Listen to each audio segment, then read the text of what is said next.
L'Union européenne cherche une solution dans une crise des migrants devenue sa crise des migrants. L'Europe propose donc à ses membres un quota, une répartition par habitant pour accueillir ces milliers de réfugiés syriens, mais également afghans ou africains.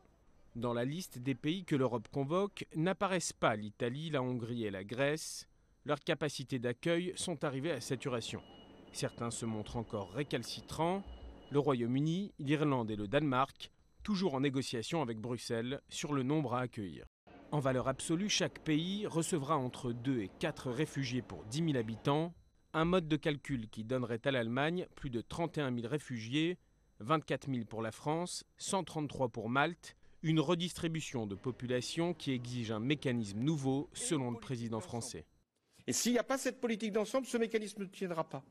Il explosera. Et ce sera à ce moment-là un afflux considérable et sans doute la fin de Schengen. Nous avons besoin de l'Europe et l'Europe a besoin de solidarité et de responsabilité, c'est-à-dire d'organisation. Une organisation nouvelle déjà intégrée par l'Allemagne.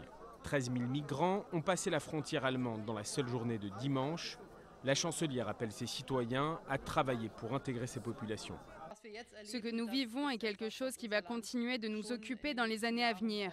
Nous changer et nous voulons que le changement soit positif et nous pensons que nous pouvons y arriver. Et si l'Allemagne peut y arriver, c'est pour des raisons bien précises, nous disent les économistes.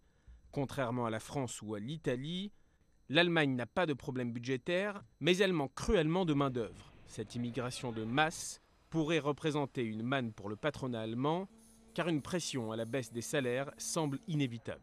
Le nombre de migrants et de réfugiés dans le monde a explosé au XXIe siècle. Moins de 5 millions au début des années 60, il dépasse aujourd'hui les 50 millions. L'augmentation a été progressive, mais a connu une accélération fulgurante depuis 2005. Cet accroissement résulte de la multiplication des conflits dans le monde.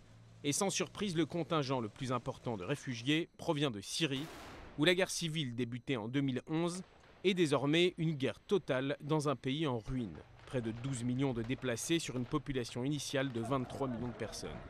Le sort des réfugiés syriens devient donc le sort du monde, à quelques exceptions près.